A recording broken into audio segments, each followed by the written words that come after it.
Our next speaker, and I'm delighted to see him because he's come up from Bath today, is Professor Michael Beverland, University of Bath. He's here somewhere, he's there, wonderful.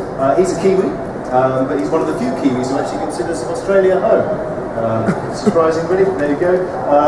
He's written a book, his current book, which is called Building Brand Authenticity. I'll do the plug for it, you can as well if you like, but anyway, that's the early plug. And we're going to be giving a copy of this book away actually later. Signed, I think? Right? Sure. Happy to sign it. And that will be for one of the best questions when we come to the Q&A session. So that's his book, Building Brand Authenticity. His PhD was actually on growth strategies for the Australian wine industry, I believe. So, wine experience, branding experience, nice to see you. Thanks, Tom. Thanks for having me. When I was initially asked to do this, I had been in this conference in Dusseldorf last year, sat in a panel. And so just without reading my email, said, of course, I've got the time free, I'll come down and talk about something on the panel. And then I printed out the flyer and realised that I had to stand up here and talk about Mavericks, and potentially even talk about me as a Maverick. And I thought, that is not going to interest any audience at all. I have the kind of enviable position, or perhaps unenviable position, of having to kind of manage Mavericks, being at a university. Both real Mavericks and those that would like to think they're Mavericks, and therefore think that they have the right to act like spoiled children most of the time. But what I have done, and what I did in the book, and what I've done for most of my career, is be fascinated with people that I think we would all accept are Mavericks, the people that go against the grain. What in academic terms we would call the outlier, the person that just doesn't really fit the theory, doesn't fit the accepted wisdom, probably isn't in the textbook, and probably is the person that seems to annoy a lot of people, but 9 times out of 10 seems to get things right. When I developed this talk, where are my slides? There. I'm not a Maverick, so I didn't really have a particularly imaginative title, but I've been fascinated with how people see the world, and in particular how Mavericks see the world. And I think the issue that confronts us a lot of times with Mavericks is we always see the outcome of being a Maverick. We tend to focus on the solution. We tend to see the great product. We tend to see the Steve Jobs of the world, all right, or the Edwin Lands of the world, all right, or whoever the relevant person today would be in the wine industry shaking things up. Robert Parker at one time, I guess, was a Maverick. We tend to see the outcomes. We are fascinated by the great products, the great ideas, the challenging conventions, the sticking it to the man, all right? But that, in a way, doesn't get you or I anywhere. All right, because there's a whole lot of steps and a whole lot of things those people have done to get to that great idea. Usually a lot of failure, but also a particular way of thinking. And when we're sitting in whatever our industries are, trying to think about what the next great solution is, we almost, of course, have made the wrong decision straight away. Mavericks to me, particularly when I talk to both great business leaders, but also for most of my last few years of research, I've been talking to industrial designers, as well as, of course, leaders of design groups that are focused on a whole range of things, from security to sustainability to health to managing institutions and so on. Tend to spend most of their time focused on the problem. Now, what I want to, I guess, run you through today is just a very simple example, an example that I think is one that you can buy into, because I haven't talked about wine, but I'm going to use someone who actually used your industry to reframe an entire approach to creating value in a very, very old established industry as well. Right? Mavericks focus on problems. They spend more time understanding problems and less time jumping to solutions. I used to go to a lot of wine conferences in my adopted home back in Melbourne in Australia, and I also used to do it in New Zealand. And typically the focus was always solutions. You know the problem. The problem is, most people, certainly in this country, are not prepared to pay over £5 a bottle of wine. With all my wine knowledge, and it is actually quite extensive, not only will I refuse to pay over £8 a bottle for a wine, I damn well know I don't need to do that. But that's not me deciding that. That's because you, as well as retailers, have led the customer to expect it. Right? The problem is not the low price.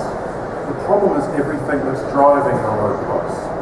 All right, spending more time understanding that and less time on the solution, be more efficient, be bigger, right, buy grapes in from cheaper regions, right, push down your suppliers. That's not the solution you want. It's not going to get you anywhere further away from solving the real problem that you're focusing on. So I want to think about firstly about problems.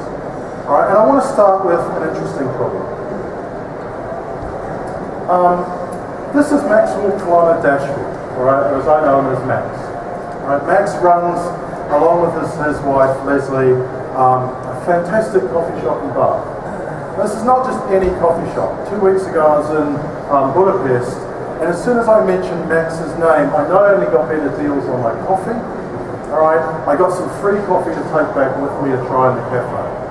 All right, people take pilgrimages to this shop in what frankly is the kind of middle of nowhere. Bath is a very nice tourist destination, but as someone who's done a lot of work for Tourism Bath, you are not going to get a lot of people flying in just to see Bath.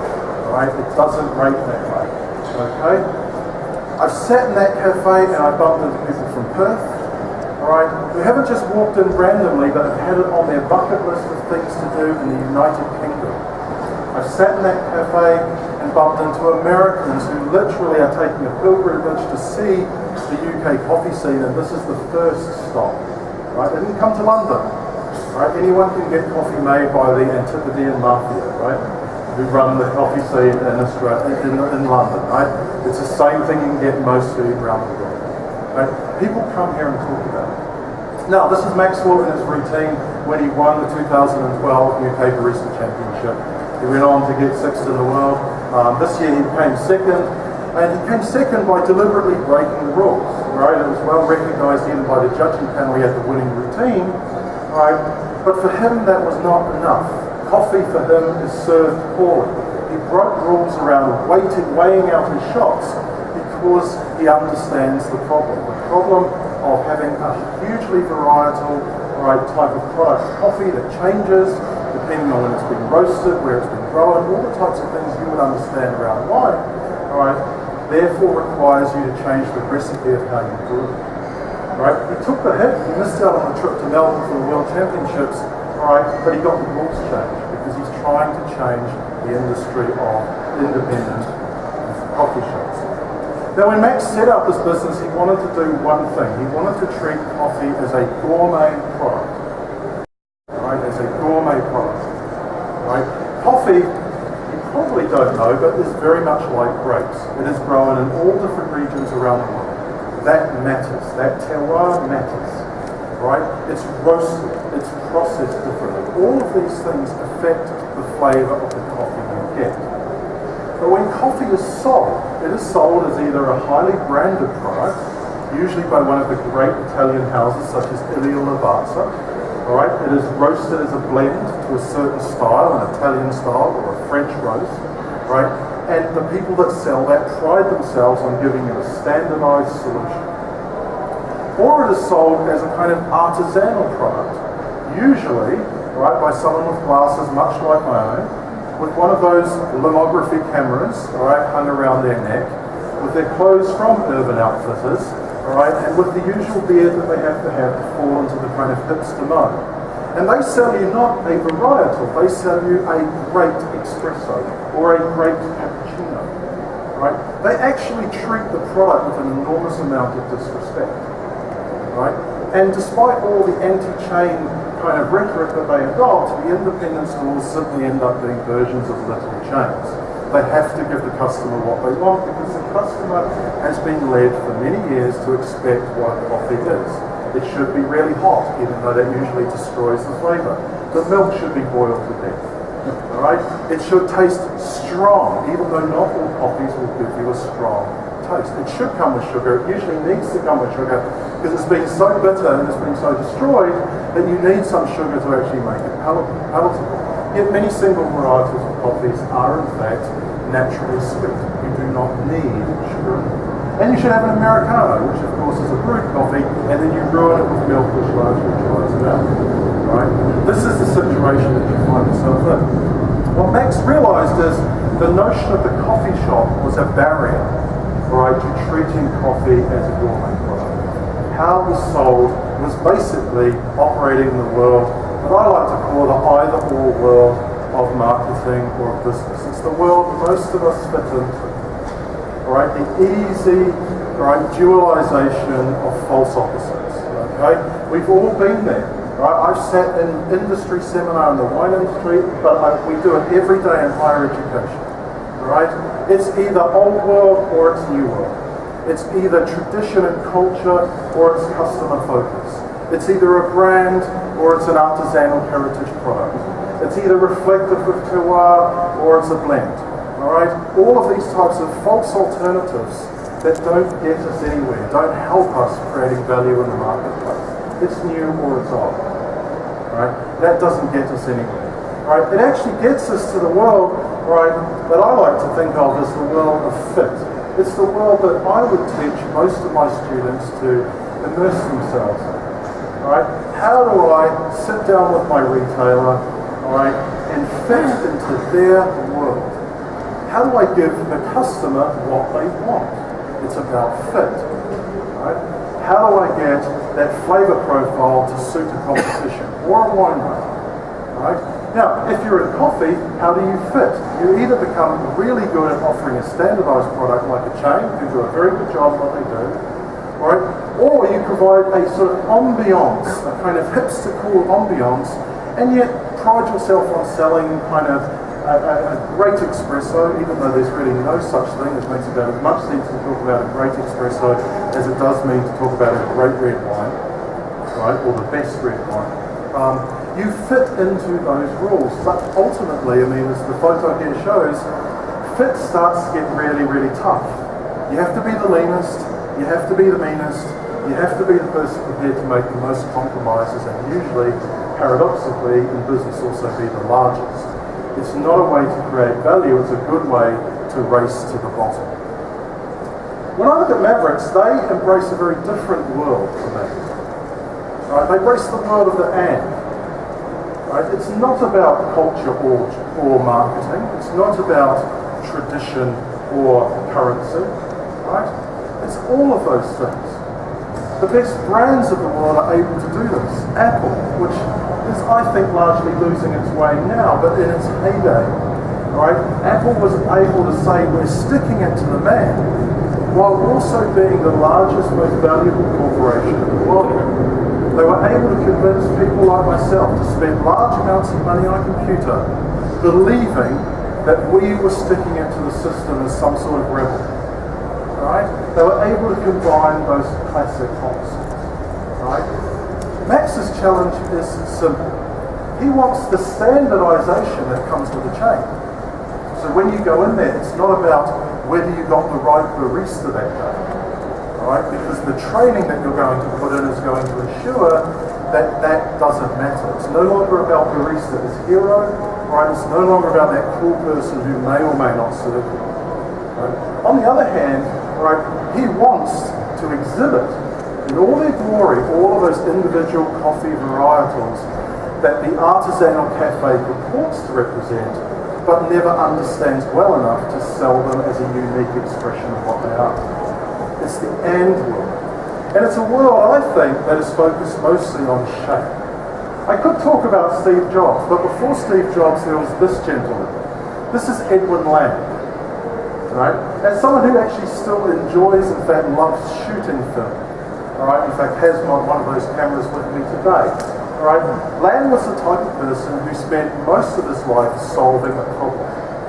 Right? He took photos of his children and was asked by his daughter, why can't we see it now, Daddy? And he thought, why can't we see it now? Right? He didn't focus on developing things more quickly or developing a better film. He created a unique industry around, right, a new type of solution to a long-term problem. But he spent most of the time studying the problem, the tricky problem of making a great photograph in a device. Right, and quite a heavy device for the time, but certainly, of course, generated an enormous amount of income and became a cultural icon.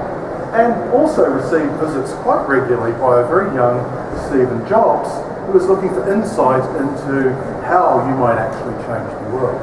It's the world of shape. It's the world that doesn't accept those false opposites, right? It studies the problem, but neither does it then try and just subvert for the sake of subverting's sake, right? And what do I mean by that? What most Mavericks do is they do a number of things. They do study a problem, right? They certainly study a problem rather than rushing to a solution. They do try to shape the world in which they are in. How are they able to do that? What they typically do is reframe the problem. Right? Now you have two options, and I'll give you an example of this shortly, of reframing. You can reframe in the classic stylistic cool pose. That is reframing for the sake of subversion. Alright? It is essentially saying in coffee, right, you're going to come in here, we're not going to make you a mochaccino, we're not going to make you an Americano, you're going to get what we think is right for you. The response by most customers is to order a hot chocolate, order an espresso, tip them together and go, up you. Alright, because they've been led to believe that firstly they're God, and secondly, they've spent the last decade hearing what coffee is all about. They do not have a narrative to buy into. Reframing involves breaking an existing conversation, but doing so empathetically. Reframing for Max, of course, meant that he had to go from this gentleman over on the, well, be on my far right, to looking for a conversation that captured all the complexity of the product, of the region, of the processing, right, and was able to communicate that to a customer who was not in that frame. The customer still comes through, they want sugar, they want milk, right, they want a strong coffee, they want an Italian style coffee, because we've led them to believe that's what they should have, therefore that's what they like. It's no use saying no to that, they'll simply walk out the door. Right? They've had their conversation framed very differently. You have to break the conversation, but you have to provide something to them that allows them to engage in a new conversation. Now for Max, trying to create coffee as a gourmet product, where did he look? Not surprising, he looked to your industry. And he realised grapes are not that different from coffee beans, and yet you've spent a vast amount of time coming up with large descriptions for a whole range of different varieties, expressions of terroir, processes, and so on. So how does he break the conversation? Well, when you go into the shop, most customers come in and I sit right on the counter usually daily and do my work, and they know exactly what they want, which is exactly what Max does not want to sell them. He wants to try and change their view of coffee. So he breaks the conversation. He's reframed the problem. Right? The problem is not to be a better chain, it's not to be a better independent artisanal craft coffee store. Right? It's actually to turn coffee into a gourmet product. Right? He sought a language to do that. Right? And one of the things is when you reframe things and you say, well, where could we find a solution to that? The solution often becomes very, very obvious, in this case in wine. But you then need to provide the basis for the consumer to buy into that. You need an empathetic mechanism for them to do so. And this is, of course, the board that you get when you come into Colonna and Smalls. You don't get a board that says espresso, right, macchiato, right, latte, all of these types of things. You don't even get a board that says filter, right, or black coffee. You get a board that's all about descriptions of taste. They change daily as the coffees change, both in terms of the varietal, but also as the coffees develop post-roasting, because they change on a daily basis. It's much, much harder work. It's much more risky, right? But it's precisely why they charge more for their coffee than anyone else, and why you can't get a seat in there most days of the week. All right? So just to sum up, right? I know in any industry, and it's easy for you perhaps to think academics don't know anything about industry. We're a massive industry, right? And we deal with problems all the time that are business problems, right? Particularly in business schools, all right? We're dealing with problems, you're dealing with problems. It's very easy to look for the short-term solution. All right? The short-term solution doesn't take you anywhere. Focus more on studying the problem. Ask yourself, is there something that's very similar to that that would enable us to reframe the problem? Therefore, the solution often comes pretty obviously, and you can work with that metaphor. but provide the basis for the consumer to buy into it, something they can empathise with. They've been taught for years by you guys to empathise with taste when it comes to wine, but not with coffee. That's a conversation breaker, but it also means I can take them somewhere where they're comfortable, as well as taking them somewhere new. Thank you very much.